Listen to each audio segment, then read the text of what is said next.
नाज़रीन, हींअर असां नसीराबाद सुपर हाईवे ते वेठा आहियूं, जॾहिं त असां वांगुरु हिकु अहिड़ी वीडियो ॾेखारे रहिया आहियूं त साम्हूं ॾिसो सुपर हाईवे ते जिन सां रंग ॾिबो आहे ऐं रंग जे ॼण दौरान ही टेबल लोह वारी इस्तेमालु कबी आहे, जंहिंजो तक़रीबन वज़न त खणी केतिरो बि थी सघे थो,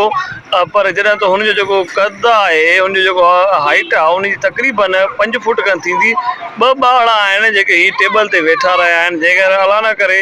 जे ही टेबल ओभर वारे पासे खां किरी पियो त नुक़सानु ॿिन्ही खे थी सघे थो। ही सुपर हाईवे आहे जिते गाॾियुनि जी आमदो रफ़्त आहे, जॾहिं त ही अगरि ओलह वारे पासे खां किरी सघे थो त बि हिननि मासूमनि खे धकु लॻी सघे थो। ॾिसो, पंहिंजी दुनिया में हिकु त मगन आहिनि, ॿियो रांदि रूंद कनि पिया।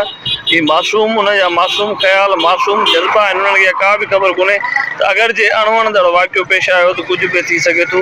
जॾहिं त ही सजाद कैफ़े जे साम्हूं ई बीठल आहिनि, असां वांगुरु ॾेखारे रहिया आहियूं त ही जेका सूरत हाल इंतिहाई ॾुखईंदड़ आहे, ऐं ही जेके पंहिंजी हिकु त दुनिया में मगन आहिनि, ॿियो त साम्हूं वॉलीबॉल नेटबॉल हले थी पई, उनजो बि ही नज़ारो पिणु कनि पिया। पर हींअर ताईं इंतिज़ामिया चऊं मोटरवे पुलिस बि इन हवाले सां का बि अञा उपाउ न वरिता आहिनि त को हिदायतूं के जारी कजनि, न ई वरी को सिंध पुलिस तरफ़ां अहिड़ो एहलकार मुक़ररु थियल आहे त या ट्रैफिक पुलिस तरफ़ां त को ही छा पियो थिए।